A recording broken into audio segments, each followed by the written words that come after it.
तुमचा उत्साह बघितल्यावर माझा विश्वास आहे की काँग्रेसच्या राज्यात ज्या कमल फुगाला राष्ट्रीय पुष्प, राष्ट्रीय फुगावर राष्ट्रीय फूल म्हणून मान्यता दिली.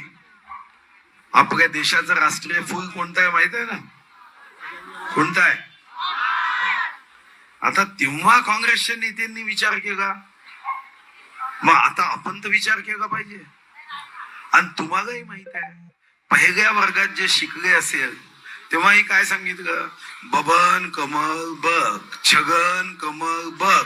असं कधी म्हणतं का बाबा शिक्षकांनी की छगन पंजाब म्हणतं का? नाही. आता जर शिक्षकांनी सांगितलं कमल बघ, जर राष्ट्रीय स्तरावर राष्ट्रीय पुष्प सांगितलं कमल, आणि तिकडे तर सांगितलं की वक्त आया तो फ्लावर फायर भी बन जाता है, वही कमल लेके हम आपके सामने आए हैं.